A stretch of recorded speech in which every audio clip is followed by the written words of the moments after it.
Thank you for listening to the BjjBrick Podcast. We'll be bringing you Brazilian Jiu-Jitsu and good times. We hope to help you get the most out of your grappling ability and meet your goals both on and off the mat. Welcome back, my friends, to the BjjBrick Podcast. This is episode 359. I'm here with my good buddies Byron and Gary. We have on the show this week as a guest Alvin Tillman. He's a black belt out of Sugar Land, Texas, and he's attempting to put together a program to provide some jiu-jitsu training for local law enforcement. He'll be starting in Louisiana. So we talked a little bit about that and a little bit about being black in America. So different episode for us. But anyway, that's what we got. Let's start the show with a quote. And we were searching for a quote, and I seem to remember reading something this week, and I don't think it was attributed to anybody. But it was, in effect, too many people spend too much time trying to figure out how they would play the perfect hand when what they really should be doing is figuring out how to play the hand that they're dealt. And I think we can all relate to having goals or having a plan, and then it just doesn't always go according to plan. And a lot of people, I think, just spend more time wishing things were right and wishing they had a better hand and thinking about how they would play that hand. And we just sometimes need to buckle down and play the hand we're dealt. And of course, right now, none of us are in normal training routines. I'm training, rolling very limited with just a limited amount of people. A lot of gyms are still closed, and it's not the perfect hand. But each one of us has to figure out how to play this hand the best that we can. I like it, Joe. You know what? When I hear that quote and think about jiu-jitsu, the thing that I hear a lot, and people ask me, and they're like, "Man, aren't you upset that you didn't find out about jiu-jitsu till you're 35 years old?" And you know, that was the hand I was dealt with. You know, jiu-jitsu was not very well known.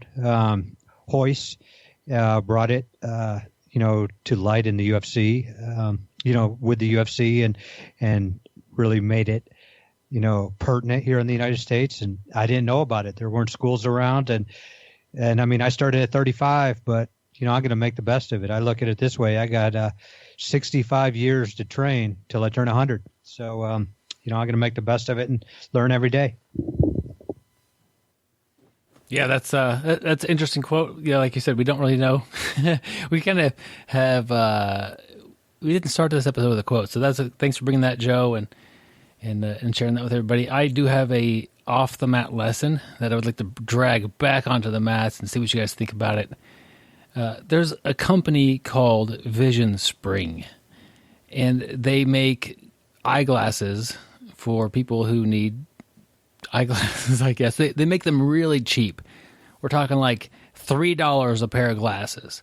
And they go to countries that are really struggling, and some people live their whole lives having severe vision problems, and that's just the world they live in. And they could be fixed with a $3 pair of glasses. Like, hey, one of the biggest problems you have is being able to see correctly. And could you imagine being at our age right now and being handed a pair of glasses and the world clears up for $3? It's amazing. So this company, they first had the idea of, okay, Joe, come in here and we test your eyes, we do all this sort of thing, and okay, now you need this prescription of glasses. Now come over here, pick out your frame, pick out the color of frame, and you've got a lot of things to decide to get the right glasses for you. And it turns out in this process that 65% of the people would walk away without getting the glasses that they needed. That's amazing. Like that, what is going on here where most people say, you know what, I'm keeping my $3 and I'm not going to get the glasses. And so they made a change. They said, okay, Joe, come in here, look through here, you know, read the eye chart, and okay, Joe, here's your prescription, here's your glasses. And they just hand you a pair of glasses. No decisions to be made. And almost everybody is happy to pay the $3 for these life-changing glasses that they are handed. But taking the decision making out of it as far as style and all these things, and just handing them the pair of glasses made a huge difference in getting them the thing that they need. And I think jiu-jitsu, we have this problem present all the time with the flood of techniques that we have coming at us, and it's just overwhelming at times. And coaches out there, you need to be aware that the students are bombarded with different things in jiu-jitsu. And oftentimes the coaches do it themselves. If you're showing 3 different techniques a night, every night, and students come in 3 or 4 nights a week, that's a ton of techniques. And it really is hard for them to make a decision on which one they should stick with or which one they need to invest time in. So think about just boiling that down and having less options for the students, but making the choices for them sometimes and having them work in the right direction. But you can't prevent that online, but they're going to go explore what they want to explore and grow and develop in ways they want to. But just as a coach, just be aware that sometimes more is not always better. Hey, Byron, you the very first way you were talking about the glasses, they were given $3 to buy glasses. Is that what you said? It would cost. So the glasses, it's I don't know. It says it's a charity. It would cost $3. So it would. And in these countries, that's an amount of money. That's not nothing. It's not like a cup of coffee here. Yeah. But it's maybe a day or two's wages. But it's a life-changing thing, and they would not get them because of the decision that they had to make about which style and all these things with it. But once they just took that away, it said they were. Go ahead. I thought you said they were given $3 and to pick one, and they wouldn't pick a. I was thinking they were probably using the $3 for food. But okay, that makes sense. Yeah. So that there is a cost for these glasses, but once they took away all the design, elements and all that, just here's your glasses if you want to buy them for $3. Almost everybody bought them. It was worth the investment, whether it was a day or two of hard labor or whatever it was. They had the $3 that they could make it work. Such a huge difference in life. Gary, I know you wear glasses, and could you imagine going right to now into your life and never having a pair of glasses to have? Well, I was going to say a minute before we got on here, I was just finishing up my workout, and I don't wear my glasses when I work out. So I had already had the computer lined up or whatever, and I came in here, turned the fan on to get ready to talk, and I was like, oh, wait, I don't have my glasses. I'm not going to be able to read, the notes that you didn't supply us or any of this stuff. So yeah, I know exactly what you're talking about. Same thing with purchasing glasses, like you said, the style and everything. My very first set of glasses, which is the glasses I still have, the only glasses I've ever bought, I didn't know what to get. I had no clue. So I brought my daughter with me, and I had the lady selling glasses, and they basically picked them out for me. I didn't know what looked good, and who knows if they're playing a joke on me. But yeah, it is a tough decision. Yeah, Gary, some people look really good in glasses, but you also wear glasses, Yeah. Yep. Appreciate the compliment. But hey, Gary, going back, one of my best looks is wearing the Corona mask. It covers most of my face. I'm looking as good as I get right there. Yeah. Yep. No, but going back onto the mat, kind of what you're talking about. I agree with that, and I was kind of on another podcast. Check out Old Rollers podcast.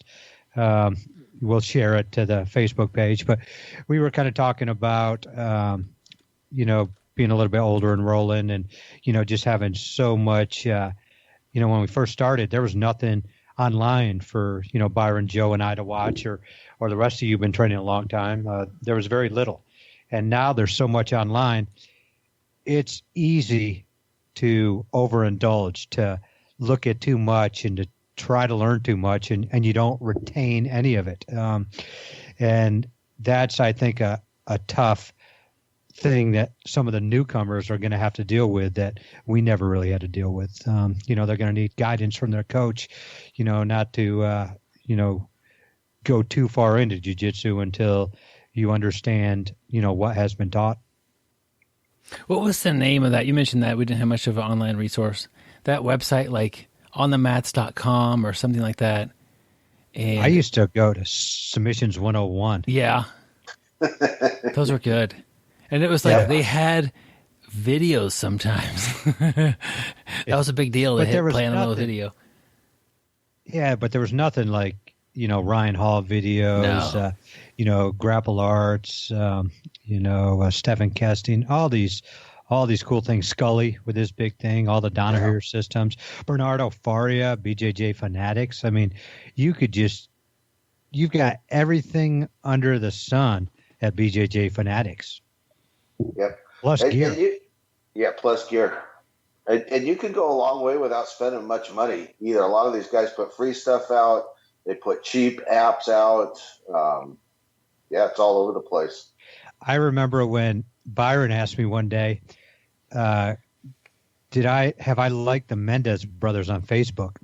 And I hadn't been on Facebook long, and I was like, no, I haven't. Why should I like the Mendez brothers on Facebook? And Byron's like, yeah, they just taught a kind of cool little reverse Kimura grip.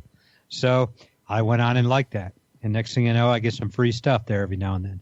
Then I started liking, let's say, Stephen Kesting and got some free stuff. And I just go down the list. And, I always sign up for everybody's email list. So my inbox at work just gets blasted. But I don't mind it. It's good stuff and a lot of free stuff. But I'm always going to give back. I'm always going to, buy stuff. I have a whole library there of BJJ Fanatics, and it's really helped my game out a lot. Gary, I like how you use your work email, and then that's the thing. Gary uses his work. People do that, but Gary is also involved in the training videos that go with work videos that tell them how to be safe on the computer. Is that a good way to describe that, Gary? Yes. And you're using your work email all the time. Yeah. That's funny. Yeah. You guys do a great job with those training videos. I've seen those and educational and entertaining as well. Thank you. Oh man. Hey, I want to give a quick plug to one of our audiobooks, 6 Games for BJJ. You could find it in the BjjBrick shop. Just go to the website, find the shop right there. The games are really designed for you to alter the way you play jiu-jitsu and show you things about your own grappling that you may not have known. And that's a simple way to say it. But if you change the goal, the process will change. And of course you won't get, if typically you roll, I roll with Gary. My goal is to do these 1 or 2 things and end with rear naked choke or something like that. If I change that and my goal is to use minimal energy or to just try everything I could think about, have 4 or 5 different submissions from each position and just pull the trigger on the first one that's available, that's going to change the way the roll goes a lot. It won't be as good for me, but the learning will just skyrocket there. So check it out. It's $5.99. It's a little over an hour long, and it'll give you some different ways to roll. And hopefully you'll teach yourself a little something about your own jiu-jitsu. All right, fellas, let's roll the interview. Let's welcome Alvin Tillman to the show. Okay, I'd like to welcome to the podcast Alvin Tillman. Alvin's a friend of mine who trains up near Houston, Texas. I'm a little further south than he is. Alvin, give us a brief introduction, if you wouldn't mind. All right, guys. Well, before I give my introduction, let me start first by giving my testimony, because today I wasn't supposed to be here because something came up. So we had scheduled this interview for, maybe 2 weeks, 3 weeks now? We've been working on it for a few weeks, yep. All right, cool. So in the midst of that, a family friend of mine, asked me to do some work on their home. I really shied away from doing residential work, but I was like, you know what, let me do it. So this project started to overwhelm me because I ended up having to do more than what was expected of me, and it got really salty really fast. And this morning when I woke up, I was on my way to the customer's house, and I was like, man, I got that podcast to do today, but I'm gonna just blow it off. I'm not gonna do it. I'm gonna give you a call and hey, bro, look, I'm stuck at work. And that was at 10 o'clock, right? So the first thing that happens when I get to work with this morning was I start arguing with the customer, and the dude was just being a real butt. And I walked off the job, and I was so angry. But God had a plan. We were supposed to talk about this stuff, the things that we're going to talk about today, and I was going to blow it off because I wanted to do what I wanted to do, but God had a plan, and I didn't even see it. So as I was sitting there irate with this guy, he didn't want to pay me my money. I'm like, you know what? Don't worry about the money. But when I sat in my car, the Holy Spirit said, now, you were angry for what? Because you were supposed to do something today that you know you were supposed to do, but you were going to blow it off because you wanted to do what you wanted to do and not what you were supposed to do. And what do I mean by supposed to? God has a plan for us all.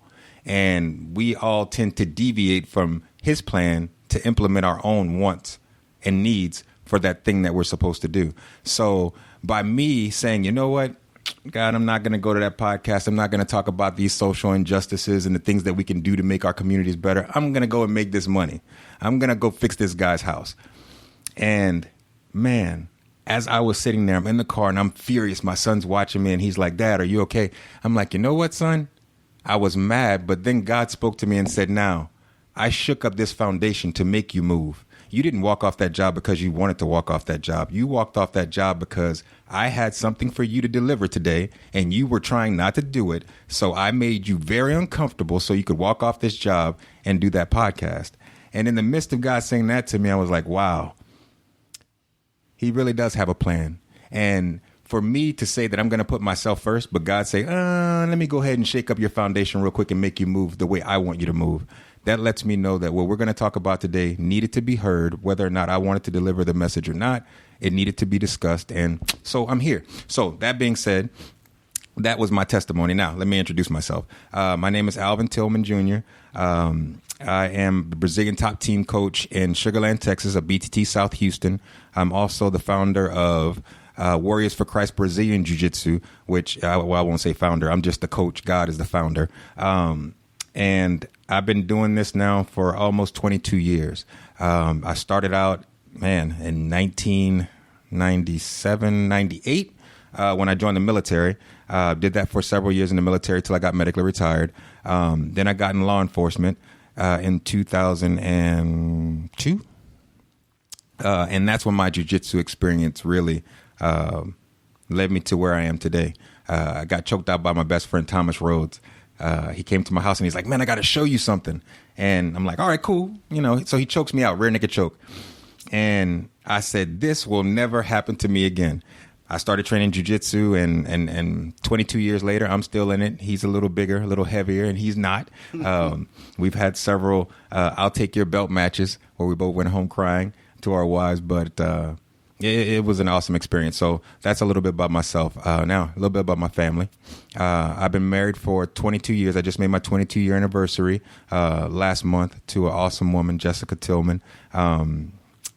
Man, she's been my rock. She stood by me through my good and my bad and the ugly, and there have been some ugly. But that's my testimony. They're no longer ugly things. They're my past, and I'm a better person for it.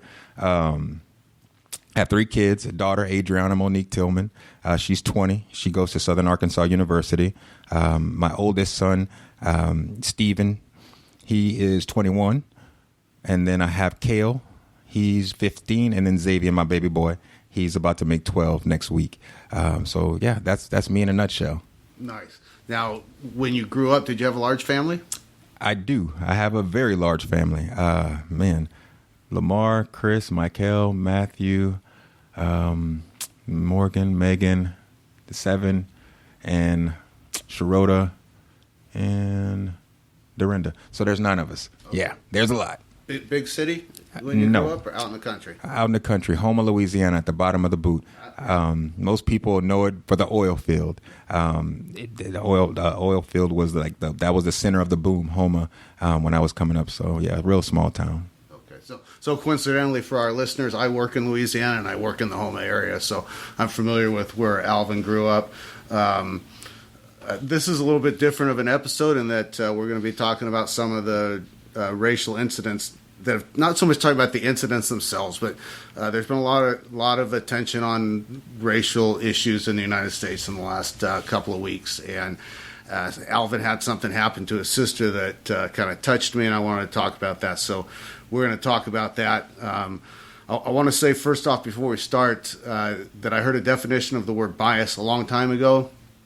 It's just the lens through which each of us see the world, and it's based on how we grew up, our education, what we were exposed to, and sometimes it produces a negative tint. It's tainted, and sometimes it's just a tint. We see things differently. Where you grew up is Cajun country. And, definitely a different culture there. And I'll say that I grew up on the West Coast, and this is a podcast, not video, so if you don't know, Alvin is an African-American man. I'm a white man. We're about the same age. It sounds like similar upbringings.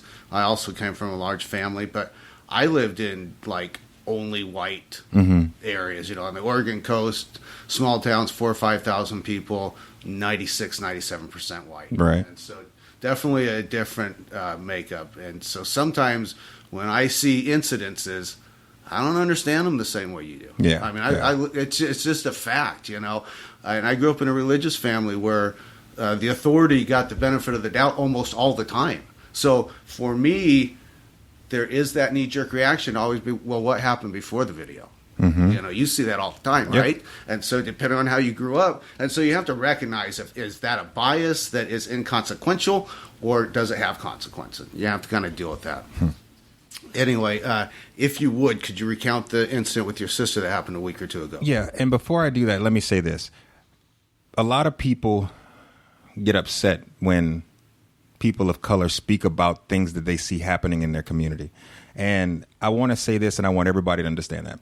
I'm not racist by any stretch of the means. My wife is white. My kids are half white. My great-great-grandmother is white. I found that out several years ago from my dad doing some history digging in our family. So not by any means am I racist. But when I talk about issues like this, I'm not talking about a race issue. I'm talking about an issue that involves race. There's a difference. Some people say that, oh, well, you try to make it a black or a white thing. No, I'm not making it a black or white thing. I'm just pointing out the fact that I see a situation that's happening with black people and sometimes white people. These instances also happen with black people. I've been accused of being a racist by a black dude. Never understood it, but it happened. So I don't want anybody to think that we're actually talking about a race issue. No, we're talking about issues that involve race, and that's something that we really need to understand. So back to the question you were asking. My sister, right? If you could recount this situation. All right, with gotcha. Your sister. So about 2 weeks ago, my sister called me on the phone. My sister's 24 years old, college graduate from Dillard University, very educated. And so she calls me really irate, and I'm like, what's going on? She's screaming, and I can't understand anything she's saying. So I'm like, look, you need to calm down. Tell me what happened, because if I can't understand you, I can't help you, I can't fix the problem. So she proceeds to tell me that her car was hit by a guy. The guy happens to be white. So the guy hits her vehicle, and he tries to leave the parking lot. She flags the guy down, tries to tell him that he hit her car. So when he stops, she tells him, hey, sir, look, you hit my car. We need to call the police. So once my sister tells him that they need to call the police, the guy gets angry and says, this is what I heard on the phone myself. I was listening to the whole conversation. The guy's like, so she called you in the middle of this, not afterwards? No. She called me in the middle of it. Okay. And the guy tells her, that's what's wrong with you black people. I'm going to shoot you. Wow. So she's irate. I tell her, get off the phone, call the cops. So my sister calls. The guy flees. And this is in Jefferson Parish.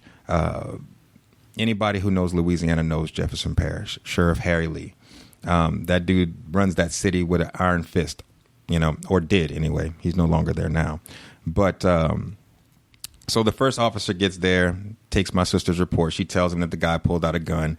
The officer tells my sister that, well, I can't take your complaint because I'm a traffic cop. Okay, problem number one. How can you not take someone's complaint because you're a traffic cop?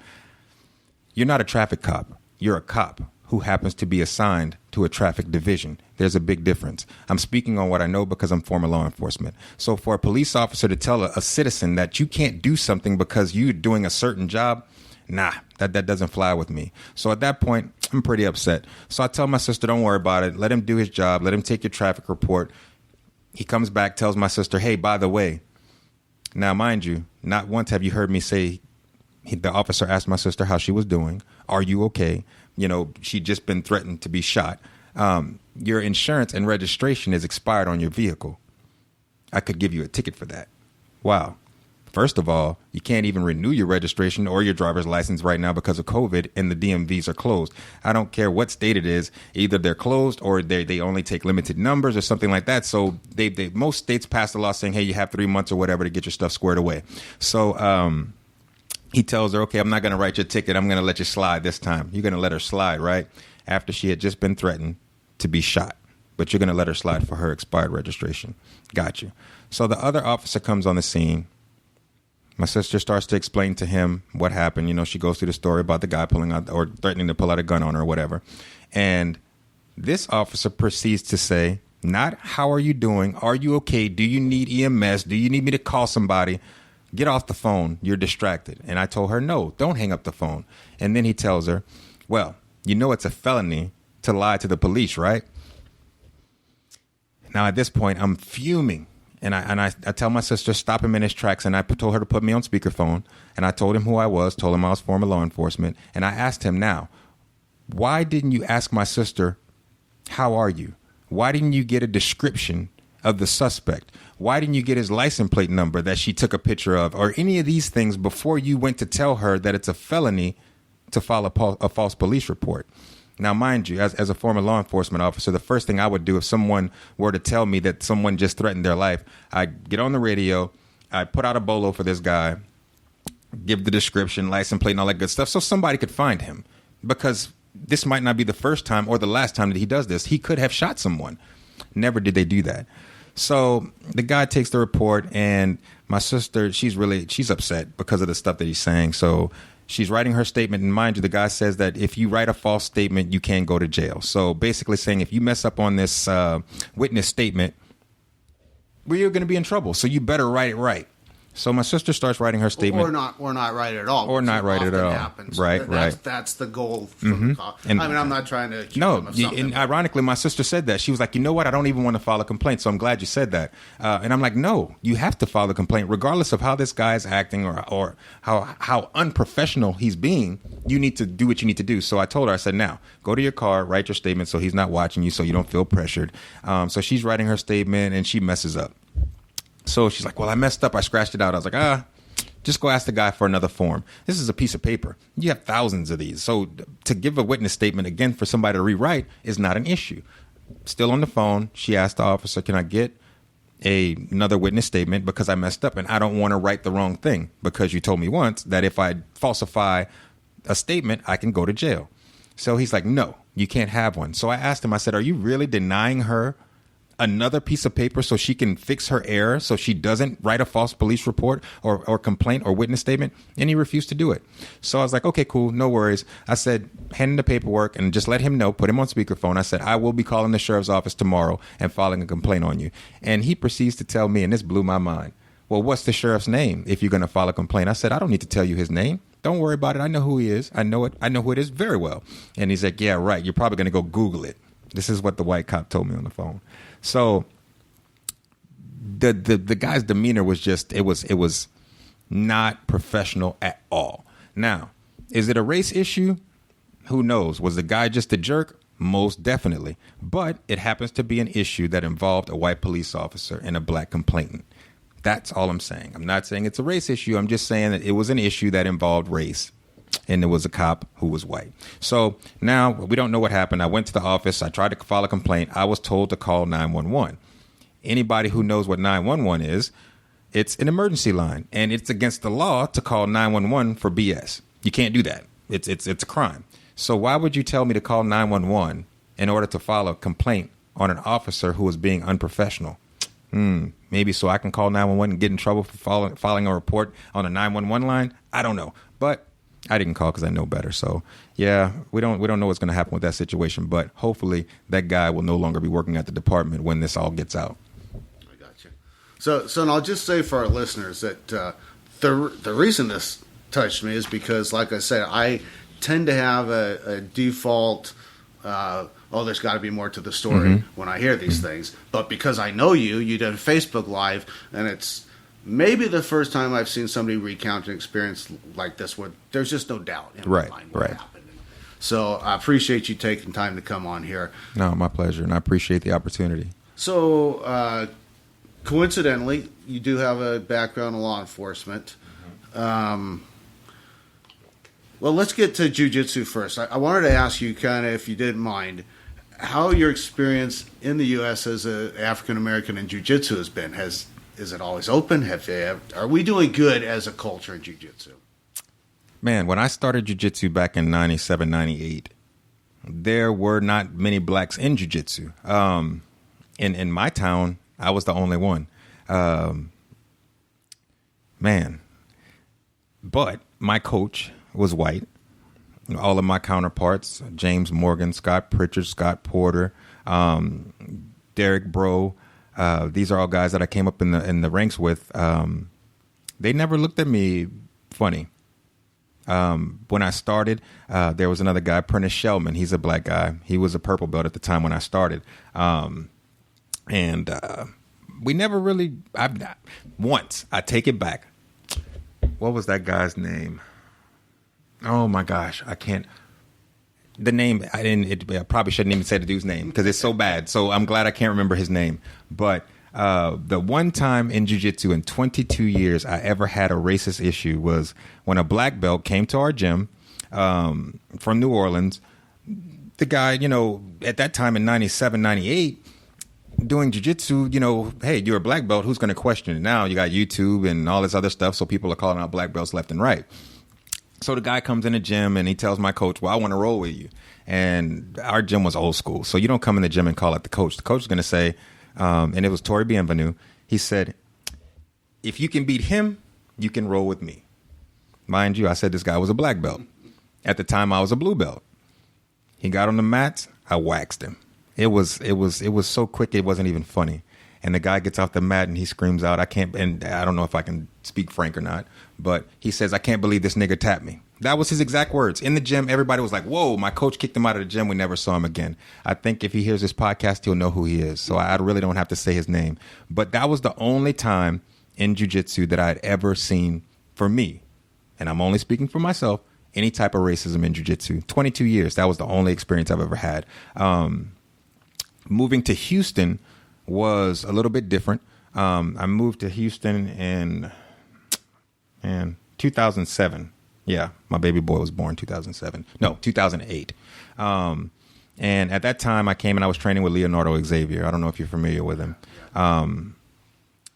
At that time, he was a really cool dude, but I guess I wasn't meant to be at his gym because he didn't like the fact that I was tapping some of his upper belts. So our relationship dissolved really quickly. And at that time, I started then training with George Macaco Pacino. Stayed with him for years.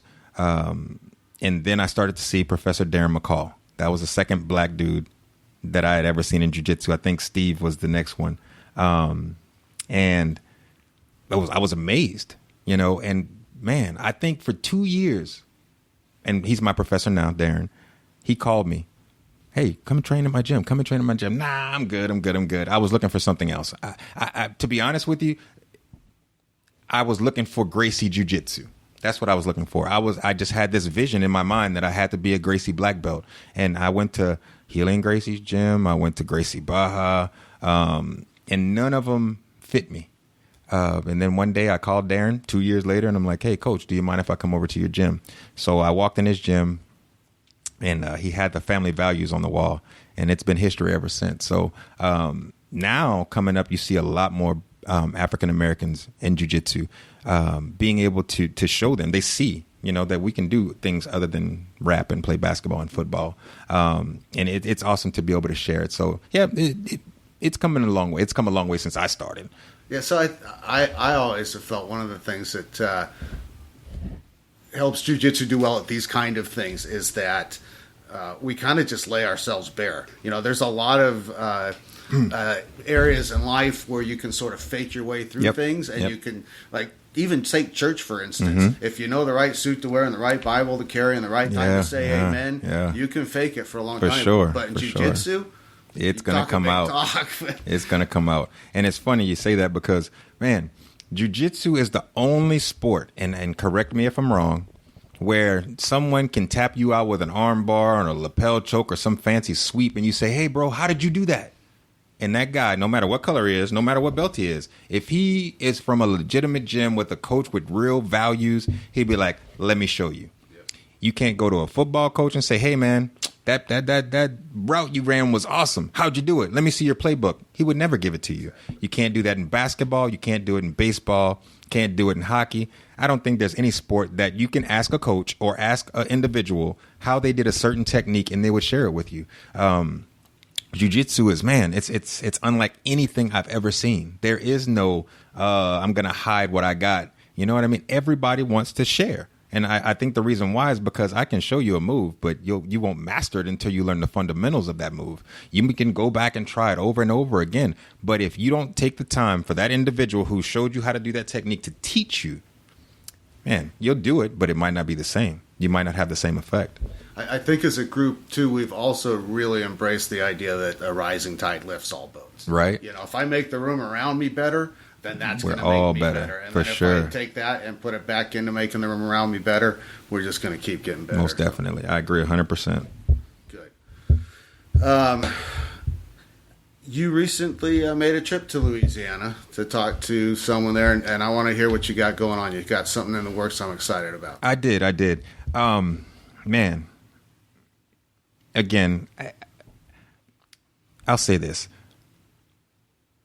As a Christian, I notice that a lot of us are afraid to say that we love the Lord, that we're afraid to say we're Christians, that we're afraid to get up and say, you know what, I stand for something greater than myself.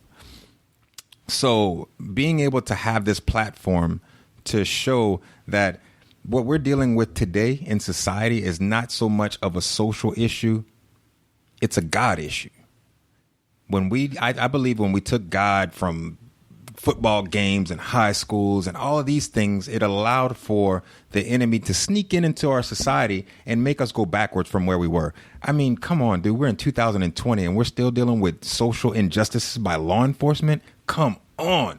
That's not a society thing. That's a God thing. And I think that if we put God back first in our country, we'll see a lot better results from the things that we're dealing with today. I just wanted to say that. But dang, I lost my train of thought. I start talking about God, man, and my mind just goes crazy. So you're gonna have to. Where was I? So you're meeting in Louisiana. Yes. All right. Cool. So my meeting in Louisiana. So I went down. It was on my heart to not open my gym yet. When God speaks, it now that I'm older, wiser, I can hear Him speak and I hear it clearly. So I'm learning to listen and to move. Sometimes I do hesitate, and He has to shake me up like my testimony before we got started. But so just for some context for our listeners, go ahead. On the day we're recording this, in the Houston area, the gyms are open to varying degrees. Yes. Some are kind of on the down low, full-blown open. Yes. Some are doing individual exercises. And at this point, you're not open yet. We are not open yet.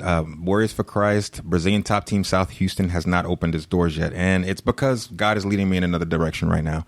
COVID is just a tool that He's using to make things better for our country. And I think we will get past this. So I was going to open up. And as you know, all of our other affiliates have opened their gyms. I'm the only coach that has not, because God gave me a vision. And that vision was to take the art of jiu-jitsu and intertwine it in law enforcement, give them another tool to use in order to make some situations better. By no means am I saying jiu-jitsu is the cure-all, fix-all for what's happening in our country, but I do believe it will be something that will make a change. And why do I say that? So being in law enforcement and seeing the lack of training / confidence / physical fitness that we suffer from in our law enforcement today, I think that jiu-jitsu will be something that will allow these guys to have more confidence in themselves. I mean, I've seen it where children who their parents bring them in a gym and they say they're autistic and they're being picked on in school, and they're not being picked on because they're autistic. They're being picked on because they're different and they don't have that self-confidence to walk around and say, I can defend myself. I don't have to allow someone to hurt me. And that's the same thing that I believe that some of our law enforcement officers are suffering from, a lack of confidence. And with that lack of confidence, the little things that they have learned in the training academy, the Monadnock techniques, the takedown techniques, the Gracie Combatives course where they say you're a 3-week coach and now you're an expert. I think that's wrong. How can anyone take a course for 3 weeks and then get a certificate and say you're an expert in anything? That doesn't make sense to me. I'm not knocking Gracie Combatives, but I think it needs to be a little bit more detailed than a 3-week training course for someone to go back and teach law enforcement. So I think that jiu-jitsu will give these guys a sense of confidence in themselves to be able to diffuse a situation. You look at a jiu-jitsu competition or a fight, a match, whatever you want to call it. And as a practitioner yourself, you know that the moment you start panicking, you lose control, you lose focus, you end up getting tapped. But after training for a while, you get I call it the third eye. And what do I mean by the third eye? Everything slows down now. Even when I was in law enforcement and I get in a fight with a suspect and everything slows down, it's kind of like the Matrix. And for those who train jiu-jitsu, you get where I'm going with this. Somebody who doesn't understand will be like, this dude's talking crazy. He's talking about the Matrix. But everything slows down. You have a different perspective. You look for different avenues in order to meet the goal of what? Becoming a champion or winning a match or getting out of being choked or getting out of being armbarred. You find a different route. But the moment that you panic, you can no longer find that route. So my trip to New Orleans, or Louisiana anyway, Homa, was based all on these principles. And these are all things that I was thinking about while I was driving. And it's called 26selfdefense.org is the name of the organization. But what it's going to do and what we're trying to do is provide each department, and there's so many jiu-jitsu black belts across the country that I don't think it's going to be hard for us to do, to find legitimate IBJJF certified, not, those douchebags that are out there, black belts, that can help teach our law enforcement officers how to be safe. Because the training that they have now is good training, but it's not enough training to be safe. They learn just enough to be dangerous. And what do I mean by be dangerous? Prime example. There's a video floating around on the internet amongst some of the other people that have been killed. But the black guy was being subdued by a white police officer. And he said this term, and I'm going to ask you what it sounds like to you when I say it. He kept saying, "I'm going to choke you out, bro. I'm going to choke you out, bro." Now, what does that sound like to you? Yeah, either he's trained somewhere or he watches a whole lot of UFC or a combination of the two. And he had some intention. He was doing something on purpose. Exactly. So by him saying, "I'm going to choke you out, bro," right off the bat, I knew this guy has been to somebody's gym, because that term in itself is a jiu-jitsu term. Because I say it all the time. When my students make me mad, "I'm going to choke you out, bro." But the difference between me saying it and doing it is that I've learned over 22 years on how to apply these techniques. If I want to put you to sleep, I'll put you to sleep. If I don't, I won't. In law enforcement, they learn the Gracie combatives. I go back to this again. They learn these rear restraint holds, and they learn just enough to be dangerous, enough to put someone to sleep and not be able to wake them up. That is dangerous. Now, mind you, the guy who said that, come to find out, he was a purple belt. I don't know who his coach is. I saw the pictures, but that's another story for another day. But he was taught enough to be dangerous, but not enough to be safe. Because if his coach would have taught him well from a white belt, like any other reputable black belt or knowledgeable black belt, when you put somebody to sleep, what's the first thing you do? You pick up their feet. Why? So you can put the blood flow back to their brain and wake them up.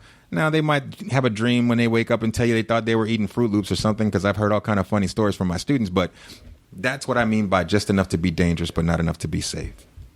So tell me then, the 26selfdefense.org is going to be coaches who aren't currently involved in law enforcement necessarily.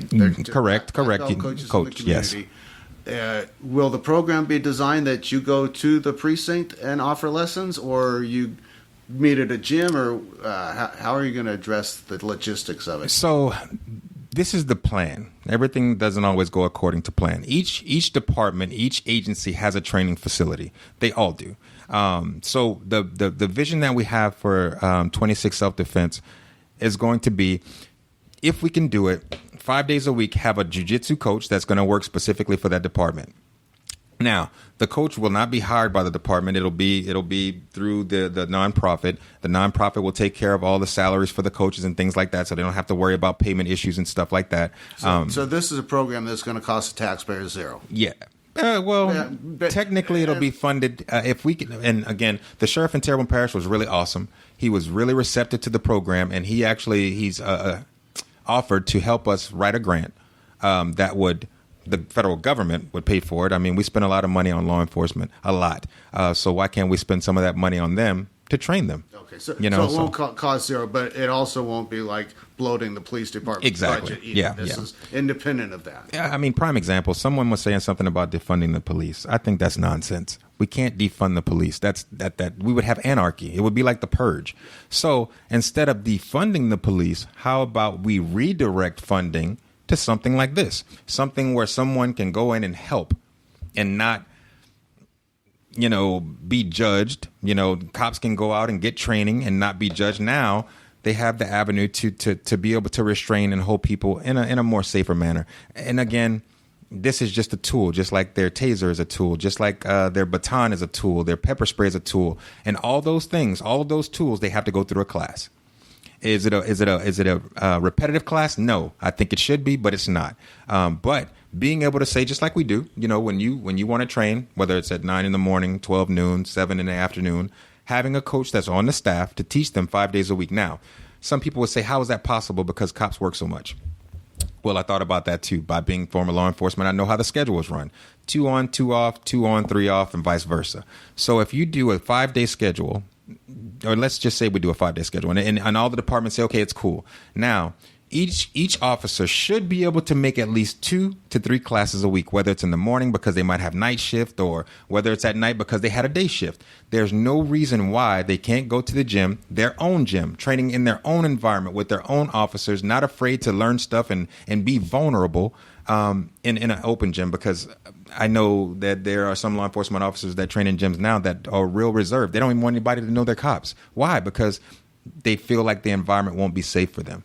So being able to have a gym or a mat area or whatever they want to call it at their facility, at their training facility, where they can use 5 days a week or so. No officer is going to go 5 days a week, but they'll have it available to them 5 days a week. So I think would be awesome. Wanted the program to work, obviously you do. What are you thinking that they should be going? 10 times a month, 8 times, 7 times a month? You know, I wouldn't put a number on it, but I'll give it to you like this. Most officers who love their jobs go to the range and shoot their weapons quite regularly. When I was a cop, I did it all the time. Why? Because it's something that I need to be proficient in.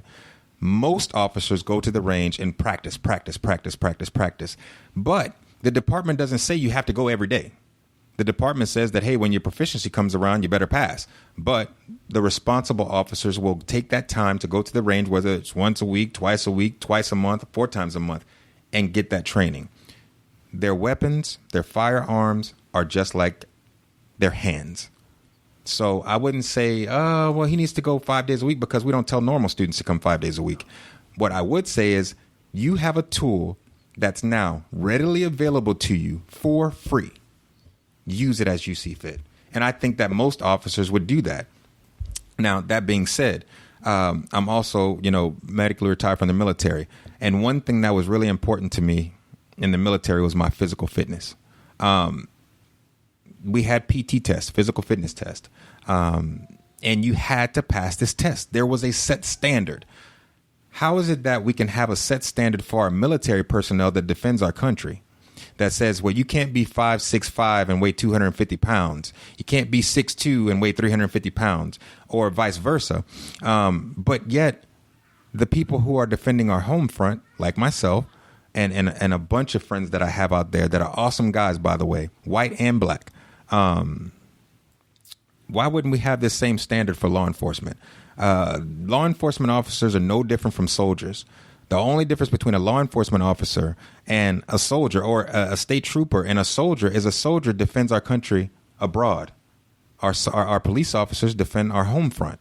So I think that if we have that same standard for our military, our law enforcement personnel should have that same standard. You must be physically fit. Now, am I saying that just because you weigh 255 pounds, you can't be a cop? No, of course not. But you shouldn't work on the street. You should be a corrections officer or work in the office, be an investigator or something like that. But if you want to get out here and protect our streets, I believe that every officer across the board, and this is something that I think can be actual change, like what the reforms they're doing with charging police officers. Yeah, that's good reform. But is it really going to help by expediting putting a cop in jail because he shot somebody and you really didn't do an investigation. I don't agree with that. I think that everyone should have due process, whether you're a cop or whether you're a civilian. And that's one thing that I don't agree with. But the changes that we're seeing are good. But if we're able to implement a physical fitness test, I think you would see a lot more better results from cops. Why? Why do I say that? How is it that a man who doesn't train, doesn't run, doesn't go to the gym, he's expected to go out and protect and serve himself and protect and serve our community? How is that logical when the dude can't run 5 feet without gasping for breath? Now, I'm not saying that big people are out of shape, because I rode with a bunch of big guys in the gym today and they were in really good shape. Even yourself, really good shape, but you train. Now, if you take away the training aspect, would they be in really good shape? Of course not. So if our officers are in better shape, not only do I think that would help, but implementing jiu-jitsu, which will help them stay in shape, which will give them confidence, which will give them that extra push to be able to run an extra mile or two if they have to subdue a suspect and not kick him in his back when he's standing still with his hands in the air, all of those things. So those are some things that I think that people should be pushing for, and as far as change in law enforcement, not defunding the police, not burning police stations. That's crazy. I agree 100% on the physical fitness. I think in the back of every man's mind, if you get in a confrontation, you kind of have an idea how it's going to go. And if I'm pretty sure I'm going to get gassed out in 30 seconds to get my ass kicked, I'm going to be a lot quicker to reach my weapon. That's always been my feeling on for sure. And I agree. Fitness. Yeah. So, you should be able to run as fast as you can for 10 minutes. At least 5 minutes, bro. Yeah. Like, if the dude's running, come on. If you can't keep up, look, catch him later. But you should be able to at least hang in there for a few minutes, not take 10 steps and be like, okay, he got me, I'm going to shoot him now. Come on, man. That's crazy. So tell me a little bit about what you're thinking at this point. I know the project's still pretty new, but what are you thinking for curriculum? Are you going to have a curriculum you suggest? You're going to leave it up to each individual black belt, or what you're thinking on that so far? I would say we're going to all have to be on the same mindset. The one thing about jiu-jitsu is this: you can go to any gym in the world. I don't care if it's in Brazil or Africa for that matter, and you say, show me an armbar. If they have a legitimate coach and their coach is actually a certified black belt who knows what he's doing, I don't care where you go, that armbar will be done the same way. Whether it's an armbar from the guard, armbar from mount, armbar from back mount, it doesn't matter. It's standard across the board. So I think that if all coaches are IBJJF certified, which the IBJJF is not it's not an official governing body, but that's the best we have right now. If they have that certification, you know that those guys are pretty squared away. Now, that being said, there are some douchebags who have black belts that are IBJJF certified. I know quite a few, won't say their names, but not saying that's what the process, our vetting process, will be able to weed out. We don't want coaches that are throwing chairs at people when they get mad or wanting to fight somebody because they didn't get something done the right way. I mean, those are the guys we don't need to be teaching law enforcement, because if we get a coach like that, we're probably going to have the same stuff going on that we're seeing now today. So you want a coach that's reputable, and a coach that has a sense of humanity and heart, hopefully God-led. Absolutely. Okay, so I want to keep dragging this back to Go ahead. I want to maybe talk some specifics. So let's say you're one of the coaches. Mm-hmm. What are you going to be? Are you? I am, actually. And so right now we don't have funding. Okay. So luckily I'm a black belt and I don't need to get paid. I got a retirement. I'm good to go. So I'm going to be going back and forth to Louisiana to lead this program off, because I wanted to start in my hometown, because this is where I was a cop. This is where I was born. I worked those streets. I lived in the neighborhoods with these cops and the kids. And something that really, the real reason why I wanted to go back home and do it is, years ago, my cousin, Cameron Tillman, was fatally shot by a law enforcement officer, an officer that worked in the department that I worked for. And to be able to say that I'm going to go back home and try to make a difference in my community first before I do it in anybody else's community is a good thing. So, I will be going back. So, for example, our curriculum, it's going to be like anything else. When you first come in the gym, it doesn't matter whether you're rolling with a black belt, a white belt, a blue belt, or a purple belt. When someone new walks in the door, we teach them the basics. And I don't know if we're going to have a belting system because this thing is still in the mix. I'm thinking more of a tier system instead of a belting system for law enforcement. If they want to get belts, then they go to train at a gym in their local area. But a tier system where each tier is going to teach them basic techniques that they need to know to be able to subdue a suspect and do it properly. So they're still going to learn arm bars. They're still going to learn restraint holds. They're going to learn sweeps. We're going to throw a little judo in there because sometimes cops get grabbed from the back.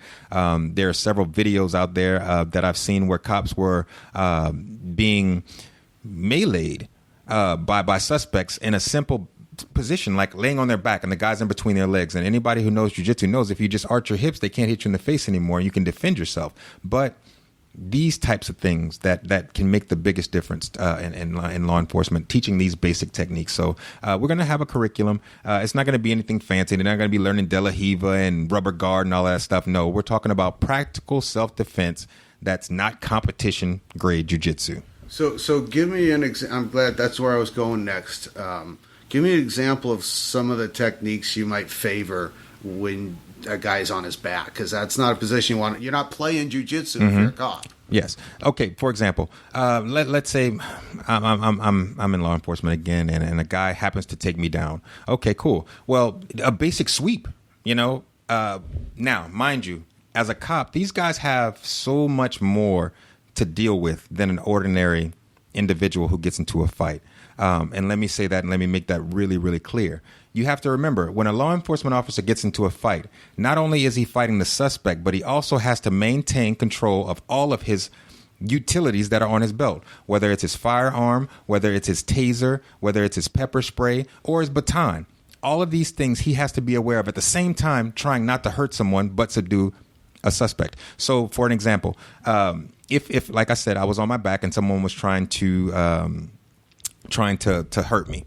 I kept my weapon on my right side. I kept my mace on my right side. I kept my taser on my left side. Okay, cool. So if I needed to get this guy off of me, what am I going to do? I'd probably sweep him. But am I going to sweep him to my left side? Am I going to sweep him to my right side? Of course, I'm going to sweep him to the side to where when I sweep him to my right, my weapon, which is on my right side, is now blocked by the ground. It's not to my left side where now my weapon is exposed and this guy can still grab my weapon. So if you sweep him to your right side, now you're doing it in a safe manner. Your weapon's protected, your mace is protected, your taser is still readily available, and now you're not in a vulnerable position anymore. You're in a position of control. So those types of things will be what we'll work on to I guess, kind of make jiu-jitsu more law enforcement practical, because it's hard to have a coach that's never been a cop to come in and teach a bunch of cops. A coach or a leader, for that matter, that doesn't understand weapon retention and being aware of your gun and being aware of your baton. So you want to have somebody that has the knowledge and the training to be able to go in and teach that stuff. So most definitely I'll be there. And I wonder, again, I know you're still figuring out some of this, but I wonder how much classroom time would be spent just doing jiu-jitsu, and how much is going to be spent working on specific weapon retention or cuffing techniques against a resisting opponent. What do you? I'm glad you asked that question. Lines? So, when I tell you God gives you a vision, it's amazing. So all of these things I'd never thought about, but they're all up in the air. He's shown them all to me. So what do? For me, 2 days jiu-jitsu, 3 days retention training, handcuffing. Using jiu-jitsu, not just training it. So you'll have your 2 days of training or 3 days of training, whichever one the department chooses to do it. It's still up in the air. But if they do 3 days of training, then you'll have 2 days of specific training. For us, you'd be calling it gi and no gi. So for them, they'll train with their uniform on, Tuesdays and Wednesdays. And on Monday and Friday or Thursday, they're training in their uniform, their law enforcement uniform, not a gi. So that way they're having a practical aspect to their training to see, okay, wait, how does this sweep work? Not knowing that you don't need a gi to sweep someone. You can grab their arm and grab their neck. So it's going to be a really interactive course, but it's going to be a continuing education course. And all law enforcement officers have to do continuing education. They all do. Every department requires it, most of them anyway. So jiu-jitsu will be just like their law enforcement studying, but continuing education and self-defense. Nice. Okay.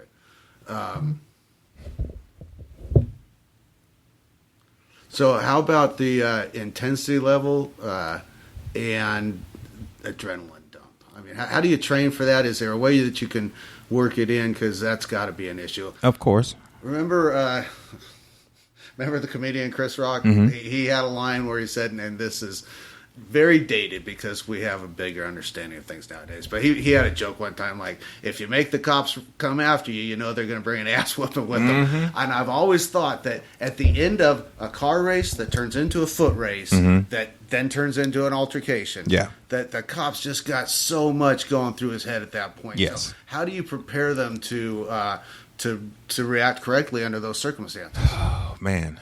So before we started, you said, hey, I'm going to ask you some questions you may not want to answer. And my reply to you was, I'll answer anything. I have nothing to hide because the things that I've done, I'm proud of. Could have done them better.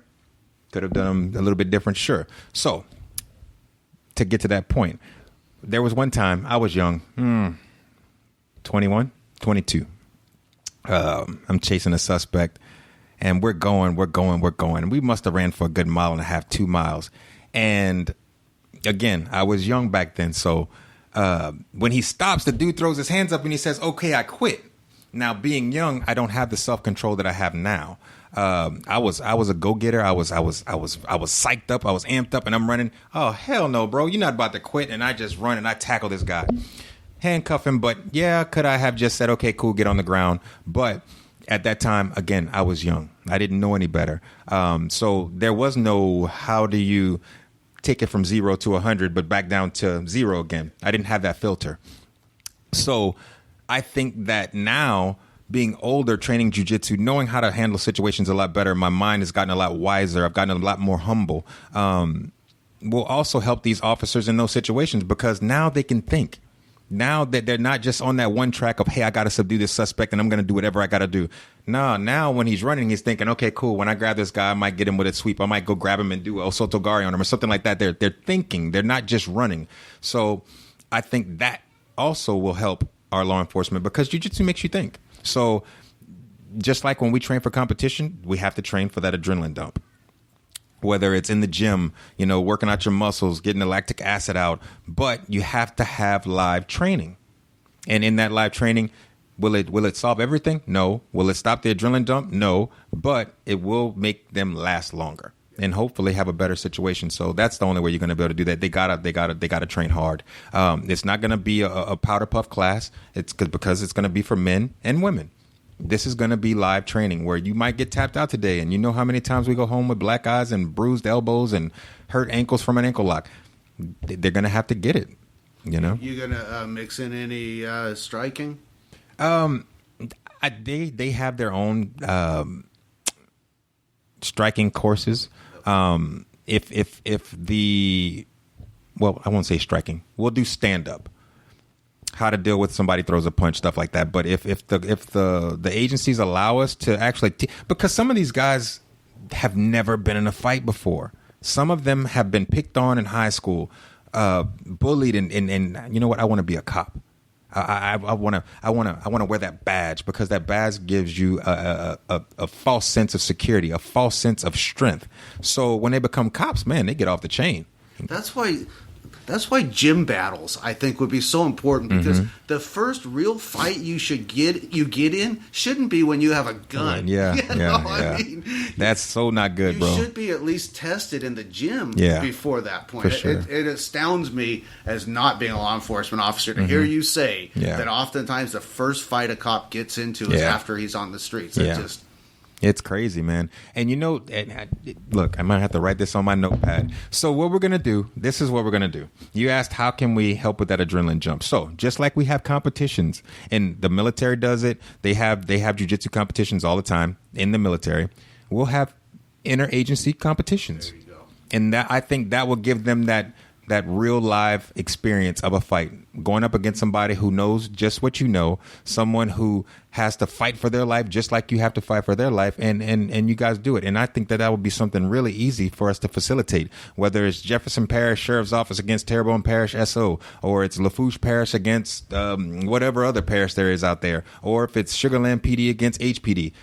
Being able to allow these officers to get some live action in a group with their own constituents, with their own, partners and fellow law enforcement officers, I think would be really awesome. So that's what we're going to do. That's how we're going to help with that. Okay. I think that's great.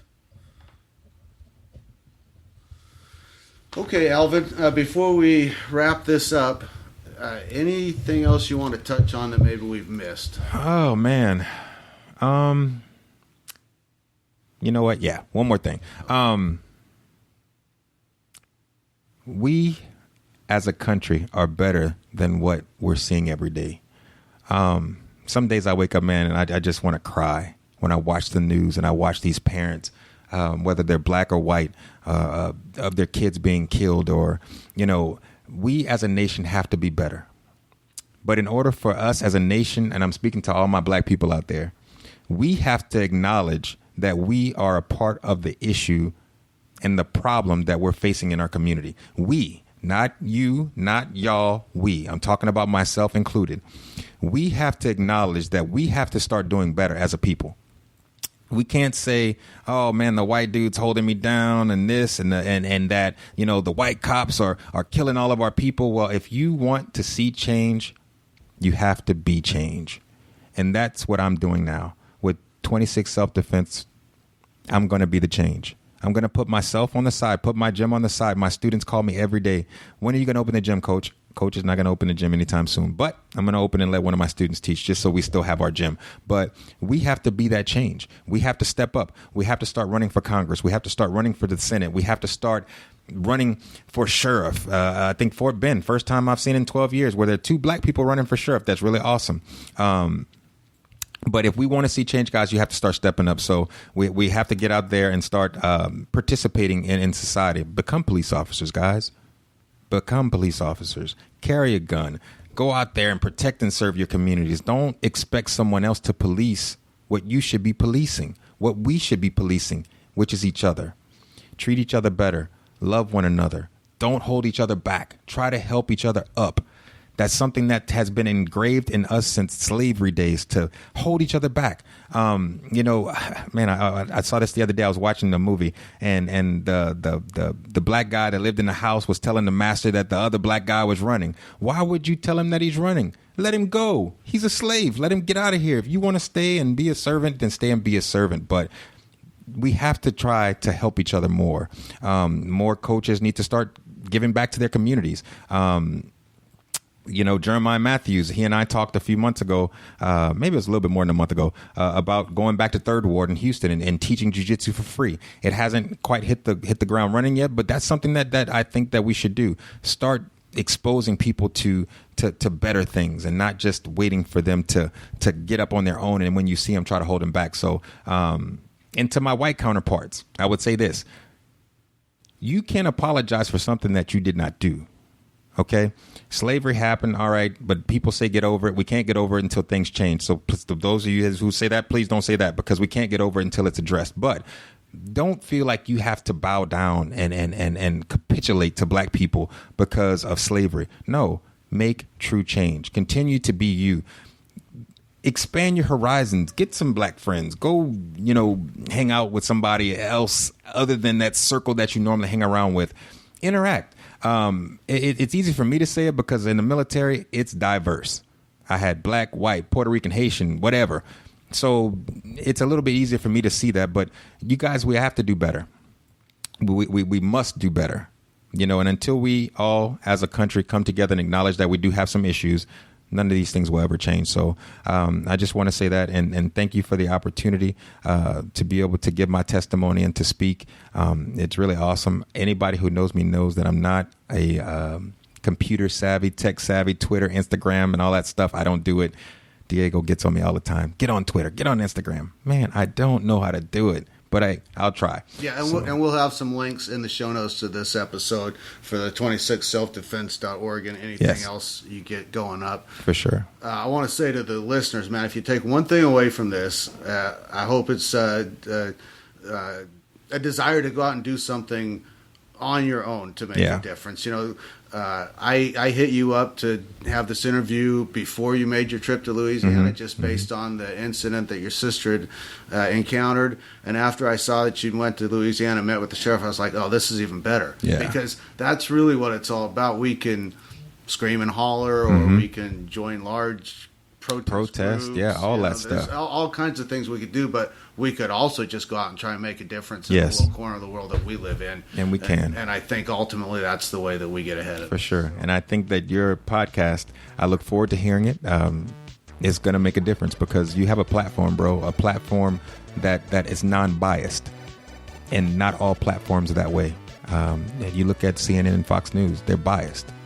They're not telling truths. They're telling half-truths. And you, brother, you're letting people speak truths, and I appreciate that. So that's awesome. And that's the whole point of this episode. And I'm glad we got to some jiu-jitsu as well. But anyway, Alvin, again, I want to thank you for taking the time to Thank you, come down to man. my house. Thank you. And thank your listeners, too. I appreciate you guys. And hopefully I get to talk to you all soon. All right, I appreciate Alvin coming on and taking his time to come down and talk with us.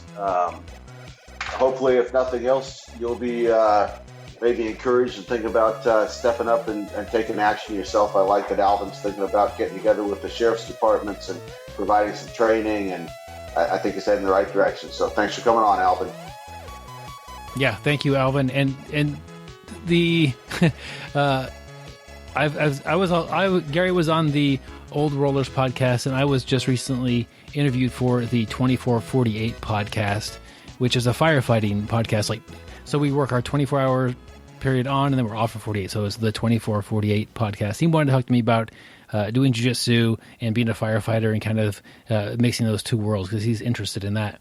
And so that may or may not be out by the time this airs. If it is, I'll put a link. If not, just type it in, and I'll pop right up on there if you're interested in that. But one of the things I mentioned was he asked me when I started jiu-jitsu and when I started, becoming a firefighter, and there have been police on the mats since we started, Gary, since 2002. We walked in, and I can remember seeing Bob and Dave there. It's like, okay, that's just, and ever since then, it's been the same. I've always been fortunate to train with really great police officers, and now, as the recruit classes come through, I get to see and work with most of the recruits that are coming through Wichita. They hire some great people, and I'm really proud to work with those individuals and get them a little glimpse of grappling. And some of them will come in and train more afterwards, and that's really cool. But it's just, I think from from my point of view, I've seen and worked with so many people who are signing up to serve their community, and they have the best intentions in mind. And I'm really proud of the people, the police officers that I've gotten to know and train with over the many years we've been training. Absolutely. Good point, Byron. Thanks. And you got to, so I've seen these things like people will say, I don't know, I don't really have too big of a tangent, like all police officers should be a blue belt or a purple belt. Like, that's not a real thing. Yeah, it's not going to happen. Like, I don't know. You could calculate it, and it might be kind of a fun experiment. How much is the blue belt worth? So, okay, let's just say you train 3 times a week for 2 years. Do the math on that, and then pay a police officer. I don't know if they get paid $30 or $40 an hour. So, okay, boom, blue belt costs that much to make a police officer a blue belt. Like, they don't have that much time to train. They're not going to, like, we're always short-staffed here, it seems like, in Wichita, as far as people on the street going to emergencies. Sometimes they're a little short-staffed, and so put them in training, and it's even worse. It's a delicate balance that they have to walk. But to say yeah? Well, I was going to say, I hate to say it, but my here we are on a podcast getting on tangents, but my personal opinion is that the funding, as far as the funding of the police goes, it's going to cost money to fix it. Not less money, but more money. And part of that, I think, is to hire enough police officers so they have the time to train, put enough money in the system so that the training can be paid for. I agree with you, Byron. They're already too busy. They're overworked. Anyway, not to get off on a tangent, go ahead. Yeah, no, it's a great point, and it's a hard job, and Gary gets to see a lot of them as well come in. They do have the look in their eyes, like they're proud to serve the community, and they want to go protect people, and they want to be the ones arresting, the rapist or the murderer, and they want to do these things, and like in reality, it's a thankless job that it's a high risk. Like it's super hard. I'm glad I went towards fire instead of the police side, because they're totally different jobs. I mean, if you're considering one or the other, take a good look at both and see which one fits you and serve your community that way. But I always push people towards firefighting. But we need really good people to do both. Absolutely.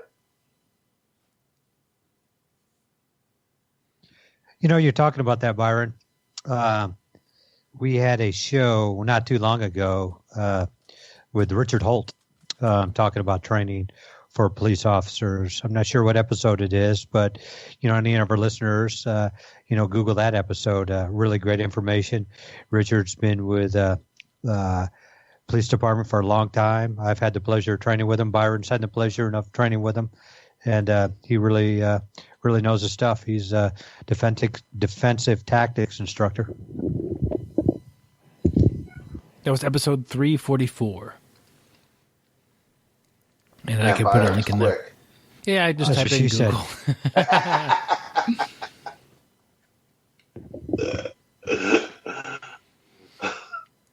Oh, Gary. Twice even.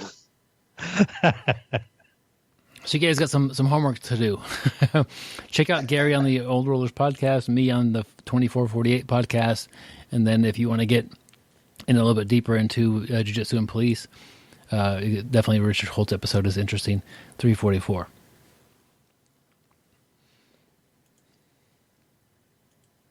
So how about that article you sent us, Byron? How to deal with your stress during the pandemic when you cannot grapple. How's your experience been with that?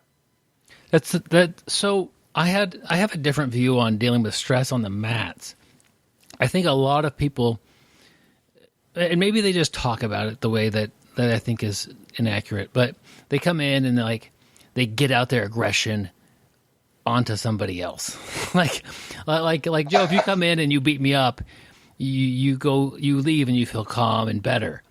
That's not what's happening. Like, I don't believe that's happening. So the act of beating me up doesn't cause you to relieve stress. The act of the physical exertion causes the stress to go away. And so, let's just say... Wait a minute. I just want to interject something here. You must be hanging around a drastically tougher crowd than I'm hanging around with, because I haven't known anybody that thought the point was to beat somebody else up so you would release your stress. I always assumed that it had to do with the physical exertion and the clearing of your head. I think that's why jiu-jitsu is different than some other sports, like running.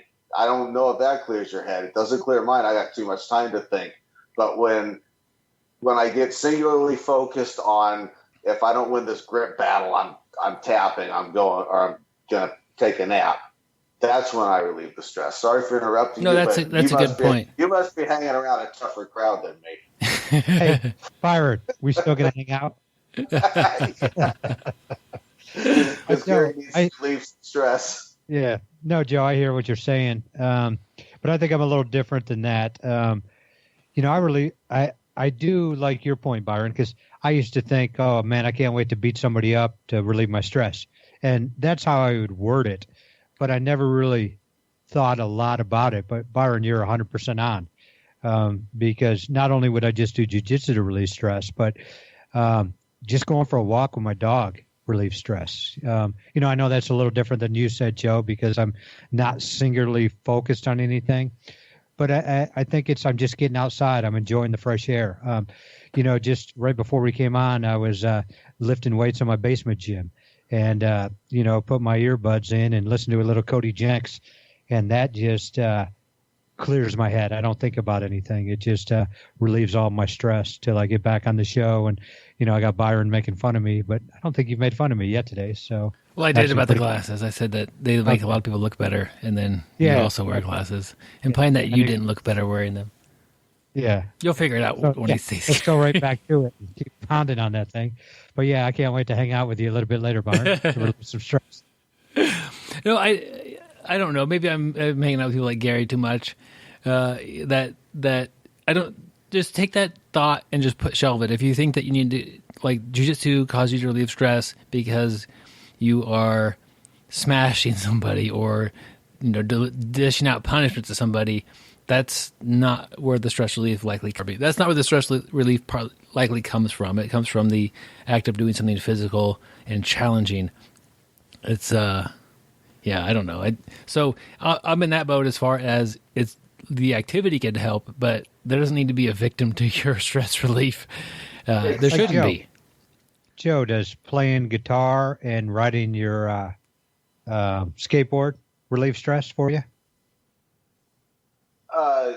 Yes, but playing the guitar more so than skateboarding, I think for the same reason as jiu-jitsu, in that I get lost in my playing. For some reason, when I'm skating, I'm still thinking about life, I think. And, and oftentimes I'm looking at my watch like I can only skate for 20 minutes and then I got to get back on the road and head to work. I think for everybody else, for every person, it's probably different. But for me, it's the act of having a clear mind. I can go into jiu-jitsu class and, 2 hours later leave and I didn't think about work and I didn't think about the lockdown and I didn't think about, my money. And to me, that's stress relieving. That's it. Awesome. Byron, what about you? I know you like to run. You like to ride your bike without a seat, just a seat post. How does that help you a lot? I would say forget about your stress. Oh, good one, Gary. I would say that the act of skateboarding would cause me to stress out. I would be stressed about, okay, which hospital's closer? How bad am I going to break my arm? Is it going to be my knee this time? Like, that would be super stressful because I can't skateboard.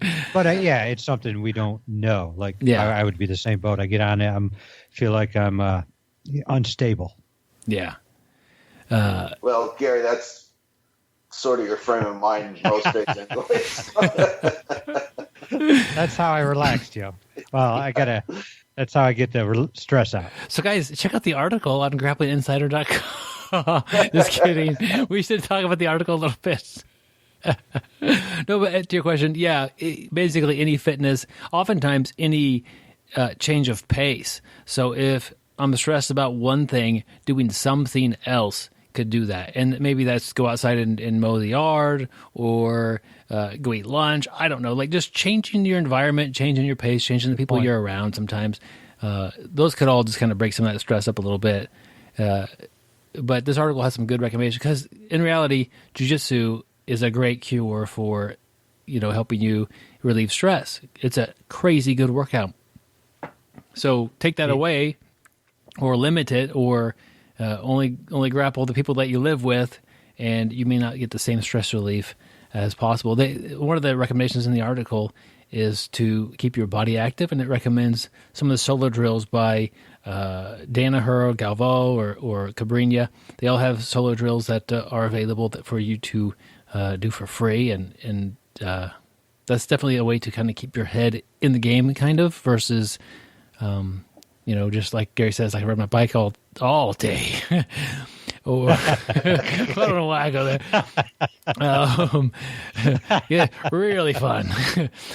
Or go running, or I'm doing kettlebell. I basically just do Turkish get up, 20 or so times, and that's a really good workout. And Turkish get up's brutal. Yeah, it's somewhat technical as well. Like I have to think about. I'm not just here we go again, Gary. I'm not just getting on to run my bike. I have to think about how my body's moving, where the weight is, how the balance is. There's quite a bit of thought. It's not like there's not an opponent other than just gravity. But if I get off balance, I don't want to drop the weight. I don't want to get thrown and lose that thing.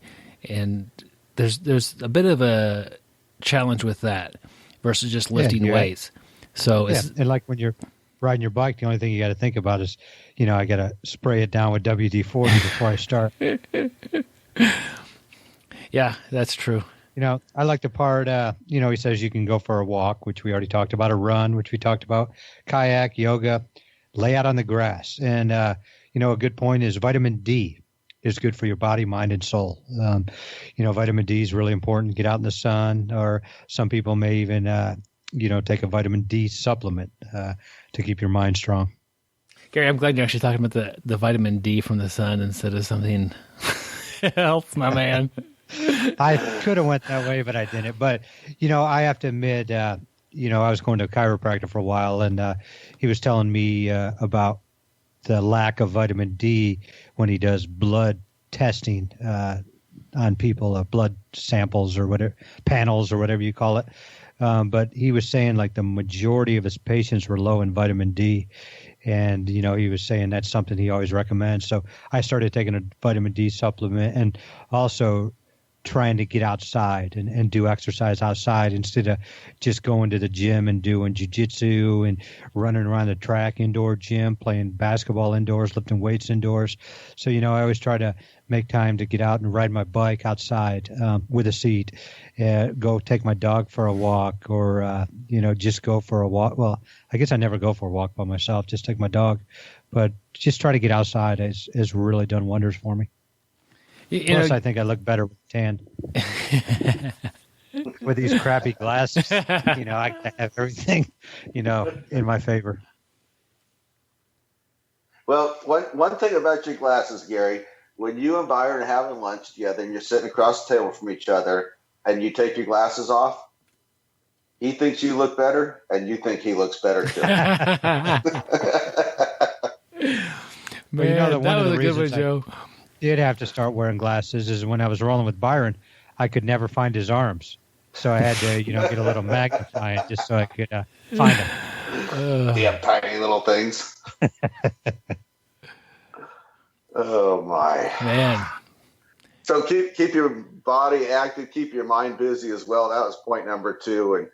And he talks a lot about watching instructionals and listening to podcasts, and we've thrown out some recommendations for some other episodes, some other podcasts. But I think that's great. Talked about other hobbies. Also talked about eating well. So go ahead. I was going to say, keeping your mind busy. One thing that really helped me is I was going through a pattern where I was pretty well stressed. Jiu-jitsu and everything else really didn't keep my stress level low enough. And one thing I started doing is reading. I know, Byron, you're really big into reading. But, man, I would find myself a good book, and I couldn't wait to get home from work and, just start reading. And, I would just wouldn't even know where I was at. Next thing I know, a couple hours would have went by. And, on top of that, losing the stress, from not thinking about anything. But, I learned a lot too, depending on whatever I was reading. So I think reading's a great way. Doesn't have to deal with jiu-jitsu, just anything to reduce your stress. Good one. And Joe, you started to mention eating healthy. I think here's part of my problem. I like to go train jiu-jitsu and work out, really hard, or just train hard, and it happens to be a workout at the same time. And then when I switch that with running or a good long bike ride with Gary, or though after kettlebell. That bike ride, you need sugars to replace yourself. You should come home and have a banana. Well, what I want to know, Byron, when you go on a bike ride with Gary, is he leading the way or is he always behind you? He likes to follow me. He says the view is pretty good. So anyway, with eating is when I'm doing jiu-jitsu several times a week, I think I could burn a few more calories than when I go and just go work out. I don't push myself as hard. And there definitely have been some runs that I've done where I come home and I pushed really hard, and those are really rewarding. But it's easier to push myself harder when I match up with, get Joe for a round and we push pretty hard, and get Gary for a round and we go pretty hard, and I get Jake Fox for a round and Jake Smith. It's like I don't have a choice. It's like I am getting a really good workout. I have to. And as long as I'm getting another round, I'm having to run faster than I am comfortable running sometimes. And that's a way that I think is nice to kind of help me if I have a cheat meal or have a couple of snacks or whatever. But if I'm just going to go do a jog to go work out, I'm not pushing myself as hard, and I do, let's say I do 20 Turkish get-ups. Maybe I could have done 25 or 30, but I said I'm going to do 20, I did 20. It's not quite the same as the push that I would get. So I think it is important to clean up my diet and try to benefit in that category. Byron, one way, I'd recommend on your runs to really push yourself, put a stake in your back pocket and all the stray dogs will be chasing you, make you run a little bit faster. That's literally like the nicest thing you've said about me since the interview. We've been hammering each other. I was wondering where you're going to go with that, Gary. Yeah. No, I mean, you're going to have dogs chasing you and you're going to have to run a little faster. And then after the end of it, I can have that steak. Yep. Healthy. There you go. Another one I think that is important here is staying connected with the jiu-jitsu community. So it is pretty apparent that literally all of jiu-jitsu is doing things differently than the rest of jiu-jitsu. Like each city has its own thing. Each state has their own thing. Like, okay, some gyms are open, full blast. Some gyms are closed, nothing going on at all. And sometimes they maybe train in small groups. Maybe you do other things. I don't know. But to have that connection with your community is very important. And that's one of the big things. Like you could even say that might be one of the bigger stress relieves. So I could tell, let's say I've had a long day, I got Gary making fun of me all day and Joe's fanning the flames, whatever. Like sometimes I walk into class and I feel like I've had a long day. Maybe work stressed me out or something like that. And during the warm up, I feel good. I haven't even broken a sweat yet. And I think that's just because the people, like I like seeing these people. These people are my friends. I mentioned that on the. Bet they don't feel the same way though. Yeah, they avoid me. But on the 2448 podcast I was on, like I go work out with 30 of my buddies. That's crazy. That's awesome. Like compare that to going to the gym by yourself and lifting weights or doing my Turkish skips. There's no comparison as far as which one is going to make me feel better just by being there. And staying connected with that community may not be super easy. It may not be the same, but if you're able to do that, that's going to help you not deal with as much stress, I think. That's a good point, Byron. It's always good to, if you can't train, depending on what your community regulations are, it's good to, get out and enjoy lunch. And while you're there, you're going to be talking about jiu-jitsu or whatever. And it's, it's going to make you feel good. Jiu-jitsu is ingrained in us. It makes us feel good. So, get out, have a barbecue. I would say go see a movie, but, most of those are shut down too. Hey, speaking of that, Joe, just real quick, Joe, how is it in Houston? Is there gyms open? Oh man, they're all handling it differently, but they've been open to varying degrees. Some of them full blown, but I have a feeling that's starting to back down. Is that as we're airing this episode or as we're recording it, we've had a week's worth of spikes in Houston, so it's slowing down. I think, Gary. Yeah, that's kind of same thing happened here. Yeah, we should timestamp this episode. Today is July 12th. We're recording this. It won't air on the 12th. It won't air on the 13th. It'll take me a little while to get this thing edited. Joe, do you know when you did the interview? The date with Alvin? About 5 days before I sent it to you. I get you the exact date. So maybe early July? July 5th, I want to say. Okay. Just to say, I mean, stuff changes so fast all the time. Like, really it does. That's when the Byron, interview took when's place. the last time you rode your bike? I just right before I got in here to record the podcast. I was just kidding. I don't know. Today's July 12th, the bike is not the main form of fitness. I haven't ridden it probably for a couple of months, but like I do run, and that's one. I mean, me and my wife did a bike race, so we've done lots of 5Ks and half marathons, that sort of thing. But she wanted to do a bike race. It was like, I don't know if it's 30 miles or something like that. Maybe a 50K, which is 30 miles basically, but that sounds right. So we had to get in shape for that and rode our bikes on that one, Gary. That would make you proud. That was more than a year ago. Good job, Becky. They made me have a seat on that one. had to borrow Gary's bike. Did they make you use protection? Did you wear a helmet? Yeah, well, so here's the deal. I don't know. Helmet required, and they have some other laws, or whatever. They try to be as safe as they can, but running a marathon is a super dangerous activity. People die all the time doing that, and they did have a gentleman. I didn't know that. They had a guy have a heart attack on the bike course last year at the event. Oh boy! And it was like, okay, that's too bad. But I don't know. That's kind of that ends on a downer. Sorry, guys. Hey, let's go do a little jujitsu. Get ourselves back. Yeah, there you go. Good idea, Gary. Take away some of that stress or some of that mood I just put you guys in. Or you can just go sit on your exercise bike. Man, so here's the deal. I mean, we're harping on this whole bike thing, but I know next time we record, this will have been, you'll have a new way to tease me and joke about. So at least it'll be new. You'll look up something different there. I don't know. Gary's pretty consistent with that bike thing. And, when somebody's obsessed with something like that, it kind of makes you wonder. The weird thing is he always wants to borrow my bike.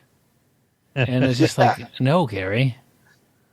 And by the way, do you have a can of WD-40? Oh, Gary always has a can of WD-40. He's got that under control. It works everywhere. All right, guys. If you enjoyed the show or have any questions or care to comment about this wasn't our typical interview, and we welcome a discussion. Probably on the Facebook page would be an interesting place to do that. But yeah, we want to hear from you guys on that. If you want to have any of us on a podcast, I think we're all kind of getting other podcasts that have invited us on there, and that'll be happening. So, we're kind of that person at the dance floor that doesn't turn anybody down.